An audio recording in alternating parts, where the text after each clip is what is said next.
At 42 years old, Marissa Hale often found herself staring at the ceiling at 3 in the morning, wondering how a life she had once believed to be solid, stable, and warm had unraveled into something she barely recognized, a chaotic tapestry of heartbreak, debt, and exhaustion that clung to her like a second skin. She remembered a time not long ago when she woke with soft hope, when she believed her marriage was strong, her job secure, and her daughter safe, but those days felt blurry now, as if they belonged to another woman whose choices she no longer understood, because everything began to crack the day she opened their joint checking account online and saw nearly $18,400 moved into an unfamiliar account, one that she would later discover belonged to the woman her husband, Evan, had been seeing for nearly a year. And the betrayal hit her with such force she physically collapsed onto the bedroom carpet, clutching her chest as if her body needed something solid to cling to. But even then, even when the truth was all but screaming at her, Evan, once the man she had trusted with her life, had stood in the doorway with a coldness she didn't recognize, telling her she was being dramatic, that she didn't understand the pressure he was under, and she wanted to scream at him, to ask what pressure justified stealing from their shared account when they were already struggling with the mortgage and the rising cost of everything, but instead she felt her throat close around a grief too big to speak, so she walked away, packed a small duffel, and took their daughter, Lila, who was only 12 and already carrying more burden than any child should, and they went to stay in a small, cluttered guest room at her friend Tasha's apartment on the south side of Denver, a place that smelled faintly of old coffee and lavender spray, a smell that, over time, Marissa would come to associate with safety, even if she cried herself to sleep most nights. Praying Lila never heard, and the heartbreak would have been enough, God, it would have been more than enough, but life wasn't done breaking her down, because only 3 weeks later she was called into the office at the insurance company where she had worked faithfully for nearly 11 years, a place where she had given up vacations, worked unpaid overtime, mentored new hires, and held the department together during layoffs. And her manager, a man named Derek, who always smelled faintly of mint gum and cheap cologne, looked at her with a strained expression as he slid a paper across the table, explaining in that corporate voice devoid of emotion that her position was being eliminated, that it had nothing to do with her performance, and that she would receive a small severance, just enough to cover maybe 1 month of bills, which felt like insult disguised as mercy. Marissa felt the room spin, not because she hadn't expected budget cuts, they had been whispered about for months, but because the timing was cruel, catastrophic even, and she imagined the chain of bills, the mortgage payments she couldn't make on her own, Lila's school expenses, the car that needed repairs, the health insurance that would disappear with her job, and her throat tightened with panic as Derek tried to hand her a box for her things, as if 11 years of loyalty and sacrifice could be reduced to cardboard and bubble wrap, as if grief could be neatly packed up and carried out to her car. She didn't remember driving back to Tasha's place, only the way Lila's face softened with worry when she walked in the door, and how painful it felt to see her daughter becoming the emotional caretaker when Marissa desperately wanted to be the strong one, the anchor, the protector. But the truth was that bills piled up faster than she could breathe, and the severance was gone before she understood how little it truly was, so she tried everything: online job boards, temp agencies, sending out over 60 applications in 1 week alone, and receiving almost nothing in return but automated rejection emails that felt like daggers. And in that vulnerable space, when she was desperate enough to believe in anything that resembled hope, she fell for a scam that took the last of her savings, a slick, polished work-from-home opportunity that promised quick income through digital marketing, requiring only a small startup investment of $2,950, money she didn't have but charged onto a nearly maxed-out credit card because she believed, truly believed, that if she could just get one break, one chance, she might climb out of the hole. But when the login stopped working and the customer support number disconnected, she sank onto the floor of Tasha's living room and sobbed harder than she ever had in her life, the kind of sobbing that scares people, the kind that empties a person out, and she remembers Tasha crouching beside her, rubbing her back, whispering, "We're going to figure this out, I promise." Even though they both knew the numbers didn't add up, the debt collectors were calling more frequently, and Marissa was beginning to feel like she was failing at everything: motherhood, stability, life itself. Yet in that darkness, there were small flickers of light, unexpected moments when the world felt almost manageable, like when Lila's science teacher reached out to say how bright and resilient her daughter was, or when their neighbor from the old house, Mrs. Green, a 76-year-old widow who baked muffins as a form of love, mailed them a card with $50 inside and a note that read, * for emergencies. And if there's no emergency, buy something sweet. Marissa cried when she read it, not because of the money, though they desperately needed it, but because someone still saw her, still believed she was worth kindness, and slowly, she began piecing herself together, taking on small cleaning jobs for cash, watching Lila after school with a kind of fierce tenderness, trying to shield her from the stress though Lila saw more than Marissa wanted her to, and every night, as she drifted to sleep in the small guest room, she wondered how far a person could fall before something finally caught them, before life stopped feeling like a series of punishments, but somewhere deep inside her, beneath the layers of fear and exhaustion, a tiny spark remained, an ember that refused to die, and she clung to that ember with a quiet, trembling hope that maybe, just maybe, there was still a way forward, a way out, a way back to herself.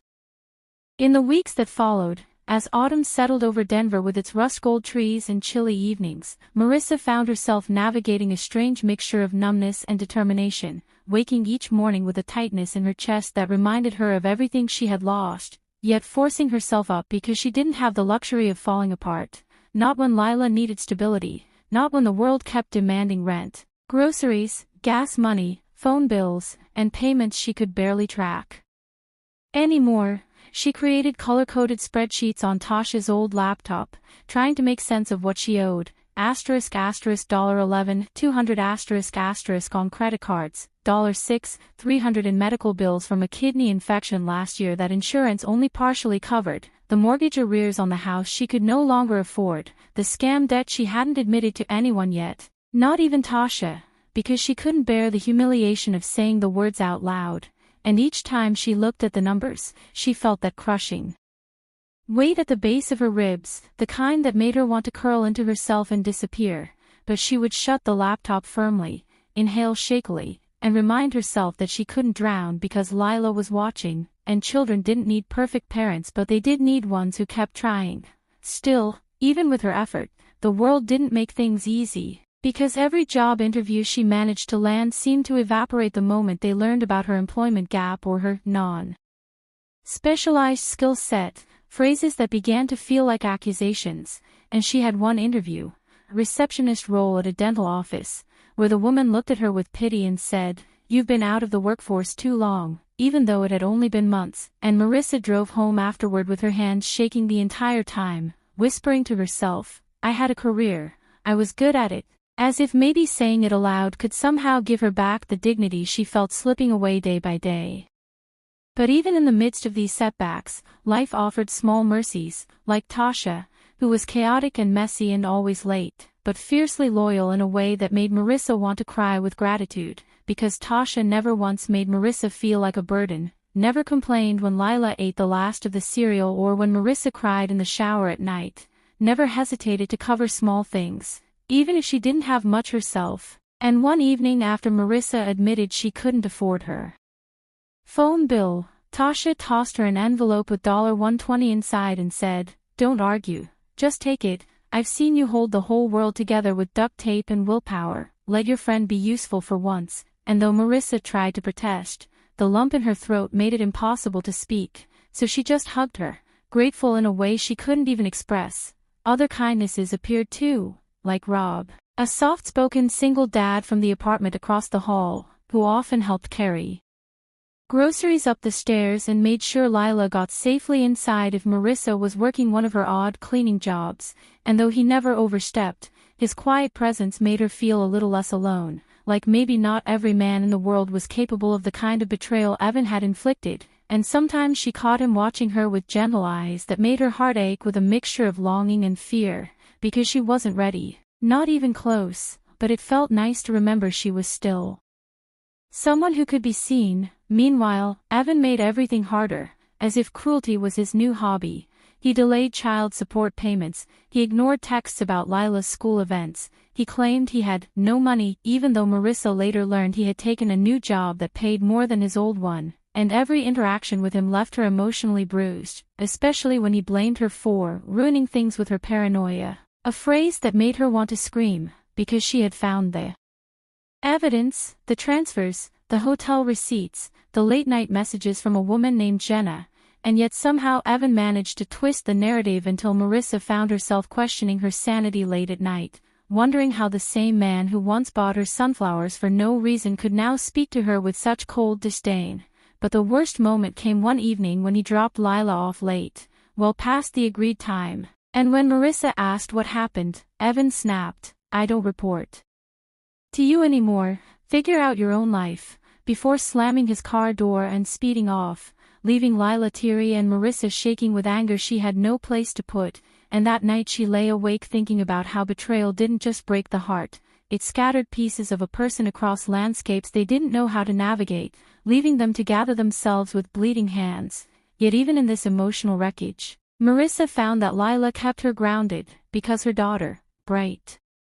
empathetic, hopeful, would curl beside her on the couch after school, telling stories about her friends, showing her drawings, asking questions that reminded Marissa that innocence could survive even the harshest storms. And one afternoon, after Lila mentioned wanting to join the school art club but worrying about the $40 supply fee, Marissa felt something break inside her, not from anger or exhaustion, but from the realization that she wanted, desperately, to give her daughter every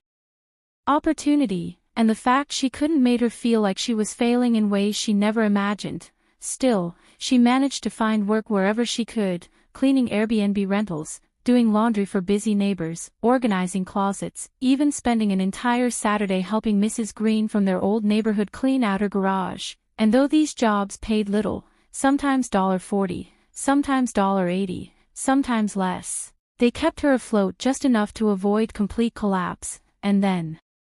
amidst the chaos, something unexpected happened. An idea, small at first, almost ridiculous, but persistent, because Marissa had always been good at organizing, good at creating order out of chaos, good at making spaces functional and beautiful. And one night, while scrolling through gig apps, she stumbled across a posting for home organization services, and something inside her stirred, a whisper saying, "You can do that." Though fear immediately responded, "Who would hire you?" But the whisper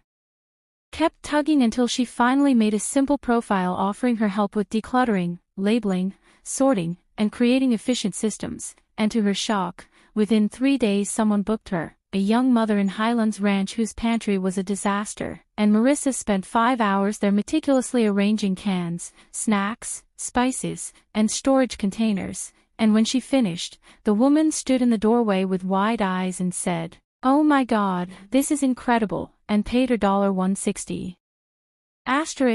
Plus a $20 tip, more than Marissa had made in a single day in months, and driving home afterward, she felt something warm flutter in her chest, something she hadn't felt in a long time, the faint, budding promise of possibility. That night she lay in bed, staring at the ceiling like she often did, but her thoughts were different, less panicked, more hopeful. And she found herself imagining a life where she built something of her own, something steady, something hers, and even though she knew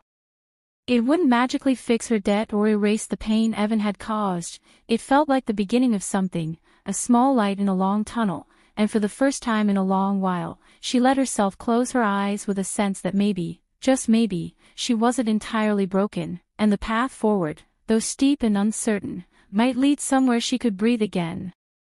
As the weeks passed, Marissa's small home organization side jobs began trickling in more steadily, each one bringing in just enough money to keep her from drowning, though never enough to let her rest, and she often found herself hustling from one gig to the next with sore feet, aching shoulders, and a mind full of calculations. If she earned $2.20 on Saturday and $95 on Sunday, then maybe she could pay the next minimum on her credit card, maybe buy a week's worth of groceries, maybe put gas in the car without praying the tank wouldn't hit empty before payday. But despite the exhaustion, she felt something that resembled pride each time she stepped back from a freshly organized closet or perfectly arranged pantry, because in a world that had spun so far out of control, creating order felt like reclaiming a tiny piece of herself. Still, even with the slow progress, she carried the constant anxiety of someone who had been burned too many times, checking her email obsessively for job responses, setting alarms to remind her of due dates, calculating late fees before they hit, and some mornings she'd wake up in a cold sweat, convinced she had forgotten something crucial, convinced disaster was waiting just beyond the day's first cup of coffee, and she couldn't help the way her mind drifted back to Evan's betrayal, replaying moments like cruel home movies, wondering how she didn't see the signs sooner, why she believed him when he said he was working late, how she ignored the distant look in his eyes during those final months. She felt foolish, humiliated, and sometimes angry in a way that scared her, because grief over a person who still walked the earth felt like a punishment without an end date, especially when that person kept finding ways to hurt her from a distance. Missed child support payments, snide comments during drop-offs, manipulative texts that made her stomach twist. But Marissa forced herself to focus on the present, on Lila, on survival, on scraping together a life piece by piece, even if every day felt like walking a tightrope over an open wound. Meanwhile, Lila grew more perceptive, too perceptive, sometimes watching her mother with a quiet seriousness that made Marissa feel exposed. And one evening, when Marissa thought she had held herself together well enough, Lila crawled into bed beside her and whispered, "Mom, I know you're tired. You don't have to pretend with me." And those words, said so gently, shattered something inside her, because she longed to be strong for her daughter, but Lila kept reminding her she didn't need perfection, only honesty, only effort, only love. And then came the day everything tilted yet again. A letter arrived, thick and official-looking, stamped with the kind of bureaucratic insignia that made Marissa's stomach twist before she even tore it open, and inside she found notice that the bank was proceeding with foreclosure on the house she still legally co-owned with Evan, even though she hadn't lived there in months, even though she'd begged Evan to work with her on a short sale or a repayment plan, even though she had tried everything she could to prevent this outcome. She sat on the edge of Tasha's couch holding the letter in shaking hands, reading the words over and over as if repetition might change them, and when she finally found her voice, it came out small and broken as she whispered, "He let it happen. He let it get this far," because she remembered every phone call to Evan, every message asking him to help, every time he brushed her off with phrases like, "I'll deal with it," or "It's not urgent," or "Stop nagging me," and now the consequences of his negligence were crashing down on her, threatening her already fragile stability. And Marissa felt herself sinking into a despair so deep she didn't know if she could climb out. But Tasha, who had been folding laundry nearby, came rushing over the moment she saw the look on Marissa's face, took the letter from her hands, read it with widening eyes, and then, without hesitation, wrapped her arms around her and held her so tightly that Marissa finally let herself sob, big messy sobs that shook her whole body, sobs she had been holding in for months. And when she finally calmed, Tasha said firmly, "We're going to fight this. You are not alone, Mar." And even though the situation felt hopeless, that sentence, "you are not alone,"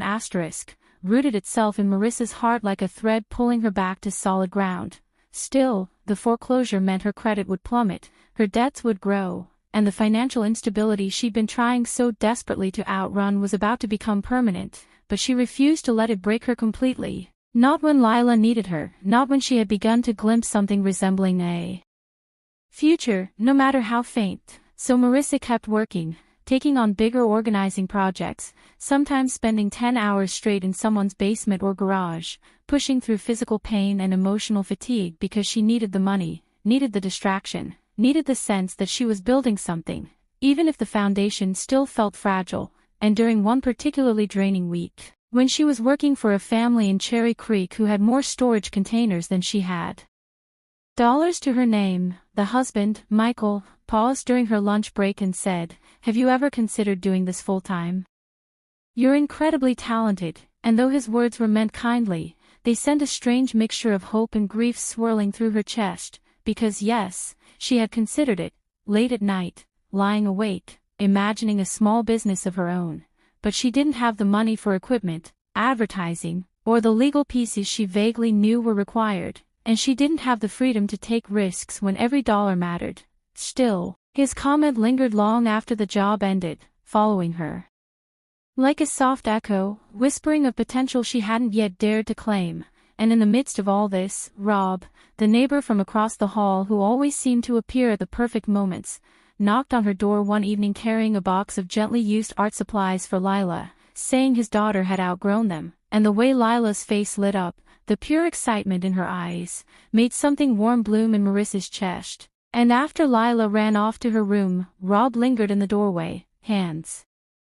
in his pockets, eyes soft as he said, "You're doing an amazing job, you know," and the sincerity in his voice nearly undid her, because compliments had become so rare, support so foreign, that being seen like that felt like stepping into sunlight after months underground. Still, Marissa didn't feel ready for anything more, not trust, not romance, not vulnerability, and Rob seemed to understand, never pushing, always offering kindness without expectation, which somehow made the world feel a little less harsh. Yet even with these small bright spots, there were nights when Marissa lay awake with her mind spinning through worst-case scenarios. What if she lost her car? What if someone stole her identity? What if Lila got sick? What if she never climbed out of debt? And those thoughts clawed at her, threatening to drag her under, but she always forced herself to breathe, to remember that she had survived everything so far, that survival itself was proof of strength, even if it didn't feel like strength. And slowly, painfully, she began to hold on to a truth she hadn't believed in months, that even broken things could be rebuilt, that even after betrayal and loss and fear, a person could rise again, not the same as before, but maybe, just maybe, stronger. As winter settled over Denver with its sharp winds and silver mornings, Marissa found herself moving through each day with a strange blend of weariness and newfound resolve, as though she were slowly piecing together a version of her life she hadn't known she was capable of building. And though the foreclosure loomed like a storm cloud she couldn't outrun, she tried to focus on what she could control: her work, her small but growing network of clients, and the faint but steady sense of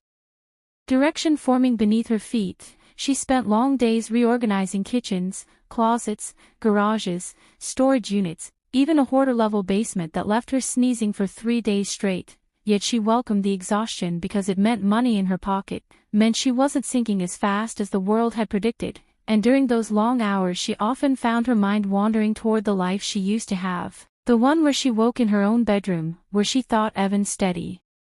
breathing beside her meant safety instead of secrets, and sometimes those memories hit her without warning. Evan cooking breakfast on Saturday mornings, Evan slow dancing with her in the kitchen when Lila was a toddler, Evan promising her on their wedding day that he would choose her every morning, and the contrast between then and now felt like a bruise pressed too hard. But she refused to let those memories swallow her because she knew nostalgia had a way of erasing the truth, of softening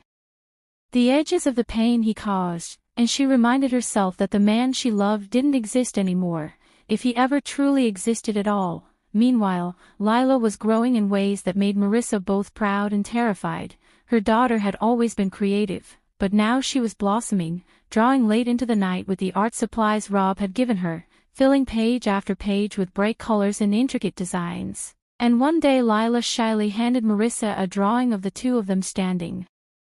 together, surrounded by swirling golden lines with the words, "We're going to be okay," written at the top, and Marissa had to blink back tears because children saw things adults often couldn't, and Lila's certainty felt like a lifeline when Marissa's own hope wavered. Still, despite the small victories, the daily challenges remained relentless. Bills came faster than payments, debt collectors became bolder, and one afternoon she received a call from a collection agency demanding $3,800 for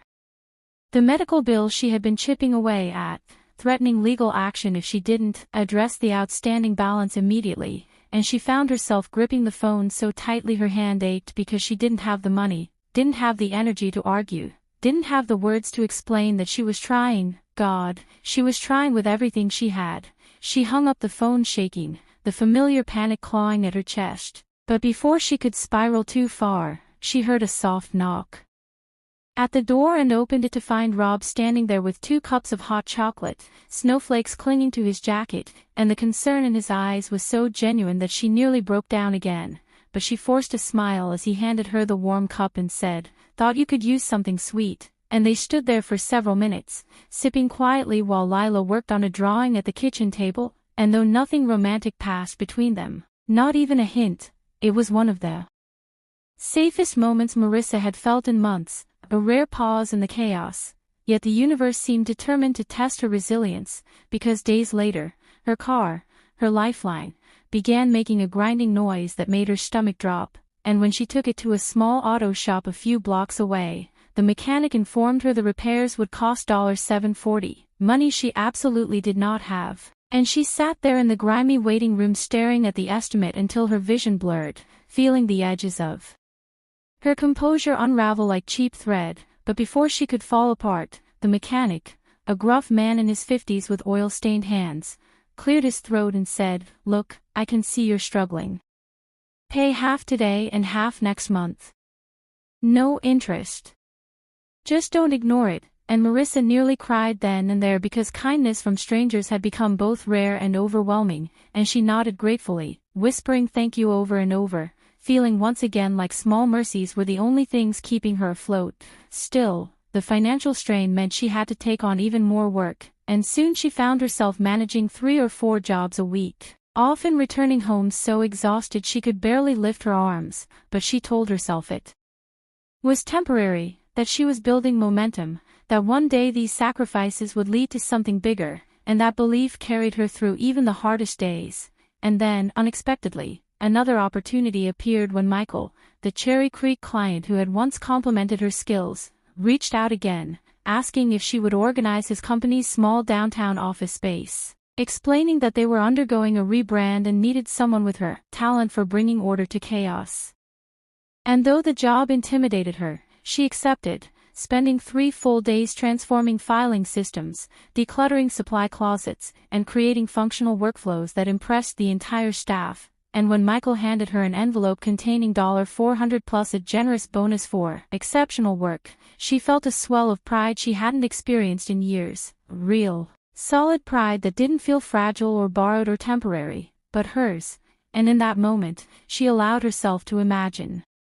Really imagine, a future where her small hustle became a legitimate business, where she could advertise, build a website, create packages, maybe even hire help one day. And though the dream still felt distant, it no longer seemed impossible. Yet even with these glimpses of hope, the emotional weight of Evan's betrayal lingered like a shadow she couldn't shake. And one evening, while sorting through old documents to gather what she needed for the foreclosure proceedings, she stumbled upon an old family photo tucked between 2 folders, a picture of her, Evan, and a much younger Lila at the beach years ago, all 3 of them sunburned and smiling. And the sight of it hit Marissa so hard she had to sit down, the grief crashing into her with a rawness she hadn't felt in months, because the loss wasn't just financial or logistical, it was the loss of a life she thought was real, the loss of the person she believed Evan was, the loss of the version of herself who once trusted without hesitation. Tears spilled before she could stop them, but instead of fighting the grief, she let it come, letting the ache surge through her with the understanding that healing didn't mean forgetting, and heartbreak rarely moved in straight lines. But just as she wiped her face, Lila came into the room and sat beside her, leaning silently against her shoulder, and when Marissa whispered, "I'm sorry you've had to see me like this," Lila shook her head and said, "Mom, you're the strongest person I know." And those words, spoken so sincerely, settled deep into Marissa's heart, reminding her that even in the midst of financial ruin, emotional betrayal, and relentless hardship, she was still standing, still fighting, still showing up for her daughter, and maybe that was the truest measure of strength she had ever known. As spring crept into Denver with its soft breezes and cautious warmth, Marissa found herself in a strange in-between place, no longer drowning the way she had months earlier, yet nowhere near safe enough to breathe freely, and each day seemed to carry both a heaviness and a small spark, like life was balancing her on a thin wire stretched between everything she had survived and everything she was still trying to build. Her organizing work continued to grow, slowly but steadily, mostly through word of mouth from clients who praised her meticulousness, her kindness, her ability to transform overwhelming spaces into something peaceful. And although the income was unpredictable, she began noticing tiny shifts in herself, standing a little straighter, answering the phone without dread, checking her bank balance without bracing for disaster, and while the numbers were still painfully tight, there were moments when she allowed herself to feel proud, to believe she was inching toward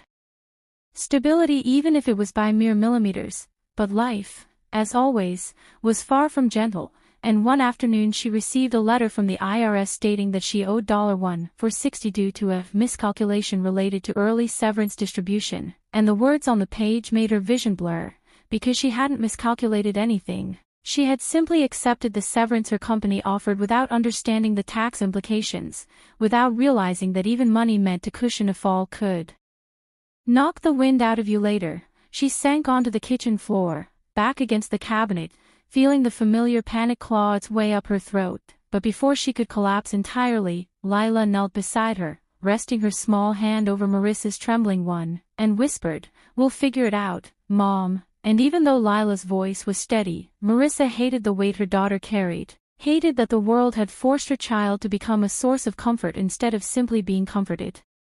Still, the two of them held each other on that worn kitchen floor, breathing through the fear until the worst of the panic settled, and afterward Marissa forced herself to stand, to keep moving, to search for solutions even when none seemed to exist. She took on more clients, worked longer hours, reorganized pantries until her fingers throbbed and garages until her knees bruised, and every night she returned home exhausted, not just physically but emotionally, spiritually, but she kept going. Because stopping wasn't an option, not when the world demanded more than she had to give. Yet even with the relentless pressure, there were small blessings that lifted her spirit at unexpected moments. A client who tipped her $1.50 because she made the impossible look easy, a kind barista who gave her a free latte after seeing how tired she looked, a text from Mrs. Green containing nothing more than a heart emoji and a photo of freshly baked muffins, each gesture reminding her that the world wasn't entirely cruel, that kindness could bloom in even the bleakest corners. And then there was Rob, whose presence had woven itself into her life so gently that she hadn't realized how much she relied on him until one evening when her car wouldn't start and she stood outside the apartment building fighting tears, only for him to appear as though summoned, sleeves rolled up, quietly saying, "Pop the hood," before tinkering under it until the engine coughed back to life, and afterward, when she stammered her thanks, he simply shrugged and said, "We take care of each other around here," in a tone so genuine it softened something deep inside her. She found herself confiding in him more than she expected, small things at first, like how exhausted she felt or how proud she was of Lila's latest project, but eventually deeper truths spilled out, stories of Evan, of the financial mess she was digging herself out of the nights she stayed awake worrying about the foreclosure, and each time she braced herself for judgment, Rob offered understanding instead, listening with a steadiness she hadn't felt from anyone in years. Still, Marissa refused to misinterpret his kindness as romantic interest. She wasn't ready for that, didn't know if she'd ever be ready again, but his presence gave her something precious, the feeling of not facing the world alone. Meanwhile, Evan continued to be a storm in her otherwise fragile peace, insisting through terse texts that he was doing his best financially while simultaneously posting pictures online of weekend getaways with Jenna, and Marissa tried not to let the bitterness consume her, but sometimes, late at night when Lila was asleep, she found herself scrolling through Evan's photos as if trying to understand how the man who once kissed her forehead every morning could now build an entirely new life without a trace of remorse, without acknowledging the wreckage he'd left behind. Therapy was not something she could afford consistently, but Tasha, always a whirlwind of fierce loyalty and chaotic energy, dragged her to a free support group held at a community center, and though Marissa resisted at first, sitting stiffly in the folding chair as strangers shared stories of heartbreak and rebuilding, she eventually found comfort in the shared vulnerability, in hearing other women talk about betrayal, job loss, debt, resilience, and the long, slow process of healing, and she realized she wasn't uniquely broken, she was human, painfully human, and healing didn't happen in isolation. Slowly, Marissa began to reclaim pieces of herself she thought she had lost, her voice, her laughter, even her joy in small things like the smell of fresh laundry or the quiet of early mornings before the world made demands. And one sunny Saturday, after completing a large job for a family in Arvada, She took Lila to a small cafe they used to visit before everything fell apart, and as they shared a slice of lemon cake, Lila looked at her with bright eyes and said, "Mom, you seem happier lately," and those words made tears gather in Marissa's eyes, not from sadness but from the realization that despite everything, despite the debt, the fear, the exhaustion, she was happier, not entirely, not consistently, but in moments, and those moments mattered more than she had realized. Still, there were setbacks that threatened to undo her progress. Like the day her bank account overdrew by $38 because a client payment was delayed. Or the time she sprained her wrist lifting a heavy box, forcing her to cancel 2 jobs and lose income she desperately needed. But each time, she pushed through, leaning on the people who had become her support system. Tasha with her unwavering cheerleading, Rob with his steady reliability, Mrs. Green with her cards and muffins, even a few clients who treated her not as hired help but as someone valuable. Someone worth recognizing, and through it all, Marissa's determination grew stronger. Fueled not by desperation anymore but by a quiet belief that she was capable of more than survival, capable of building a life that wasn't defined by pain or loss, capable of rising in ways she hadn't known were possible. She still stumbled, still cried, still felt fear curl into her stomach at unexpected moments, but she also laughed again, real, unguarded laughter. Especially when Lila showed her the mural she had painted for an art competition, a brilliant swirl of colors titled "Rising Up." And Marissa stood there staring at it with tears in her eyes because the image felt like a metaphor for both of them, a reminder that even broken things could become beautiful again. And for the first time in a long, long while, she allowed herself to imagine a future that didn't terrify her, one where she could catch up on bills, maybe rent a small apartment for just her and Lila, maybe turn her organizing work into a real business, and maybe, someday, trust someone again, not because she needed them, but because she had rebuilt herself strong enough to choose love without fear.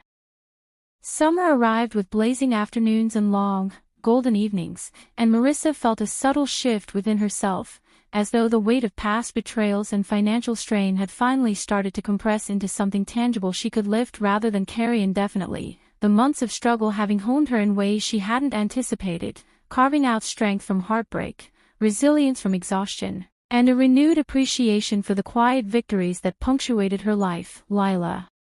thrived in ways that both warmed and terrified her. Her art blossomed into a talent that attracted notice at school exhibitions, and Marissa spent evenings helping her frame sketches, post photos online for contests, and carefully save small earnings from selling handmade jewelry at craft fairs, each tiny success building confidence that trickled back into Marissa's own resolve, reminding her that she wasn't alone in fighting, that they were in this together. The foreclosure on their house had been postponed after Marissa negotiated a temporary payment plan, paying $1,250 upfront to show good faith, a sum that left her stomach tight but also a fierce pride that she had managed to hold her ground without succumbing to desperation, and that battle symbolized a larger truth she now carried. She could survive nearly anything if she refused to surrender, even when the odds seemed stacked so brutally against her. Meanwhile, Rob remained a steady presence, not in the intrusive way of pity or obligation but as a living example of care without strings, showing up with groceries when she worked long hours, dropping by to help with Lila's school projects, or simply sitting quietly on the couch when Marissa needed space, and their friendship deepened into a rare, comforting intimacy that didn't demand romantic definition but filled a gap in her life she hadn't known could exist. She continued to face small financial emergencies, a car repair of $520, a surprise vet bill of $280**, an overdrawn account fee here and there, but each time she managed them with a mixture of creativity, sacrifice, and help from her support system, learning to navigate the unpredictable currents with a patience she hadn't possessed before, realizing that stability didn't arrive suddenly but was stitched together from countless tiny acts of persistence and ingenuity. Therapy, though intermittent due to cost, had helped her untangle the emotions left raw by Evan's betrayal, and she no longer blamed herself for his choices, instead understanding that his infidelity and callousness were reflections of his own failures, not hers, a realization that allowed her to grieve without self-loathing, to remember her marriage for the good moments without allowing the bad to define her entire life, and to envision relationships in the future as partnerships built on respect rather than fear. One evening, Marissa attended a local art show with Lila and Tasha, and as they wandered through vibrant canvases and handcrafted sculptures, she found herself laughing freely for the first time in years, the sound light and unrestrained, carrying with it the knowledge that even after profound loss, joy could return, unexpected but no less real, and that the threads of hope she had held onto were strong enough to support her life. She even allowed herself a quiet acknowledgement of Evan, recognizing that though his choices had shattered her world, they had also catalyzed her transformation. That the woman she had become, resilient, independent, tender yet firm, was partly forged in response to the pain he caused, a paradox she didn't shy away from. In moments like these, she reflected on how far she had come, from a woman crushed under the weight of betrayal, debt, and job loss, spiraling in despair, to someone who could juggle multiple responsibilities, manage her finances carefully, nurture her daughter's gifts, and maintain friendships and a support system that sustained her. Marissa had even started an Instagram page to showcase her organizing work, slowly building followers, receiving messages of gratitude from clients who felt seen and understood through her craft, and each comment, each small acknowledgement, stitched a tiny thread of pride into her weary heart, reminding her that while the world could be cruel, it was not devoid of recognition or beauty. The emotional lows still came, the nights when sleepless worry made her chest ache, the brief moments of despair when a payment didn't come through, when she misread an email from a client, but she had learned to weather them, to breathe through them, to remind herself that they were temporary, and that she had survived worse. Lila, observing her mother's resilience and witnessing her capacity to love and persevere despite hardship, grew increasingly confident herself, approaching life with courage and curiosity, a testament to the unspoken lesson Marissa imparted daily. Strength often came quietly. Through endurance, through vulnerability, through showing up even when the world seemed to conspire against you. As the sun set on a warm July evening, Marissa stood on the balcony of their small apartment, the skyline glowing in amber light, and she felt a profound sense of peace, not because life was perfect, not because every bill was paid or every fear erased, but because she had reclaimed ownership of her own story, rewritten its trajectory through persistence, compassion, and self-respect. And for the first time in years, she allowed herself to feel truly grounded, knowing that whatever storms may come, she and Lila had the strength, the tools, and the courage to face them. The journey had been harrowing, marked by heartbreak, betrayal, financial struggle, and countless nights spent teetering on the edge of despair, but the same journey had also revealed kindness, resilience, community, and joy in its smallest, most unexpected moments, and Marissa recognized that these dualities were the essence of human life, the capacity to endure pain while embracing hope, to grieve while celebrating survival, to lose and rebuild again. As she watched Lila run barefoot across the balcony in the fading light, laughing without worry, Marissa felt a quiet, abiding gratitude for the journey, for the people who had stood beside her, for the lessons learned, and for the unshakable bond she shared with her daughter. And in that moment, she knew she could finally rest from the relentless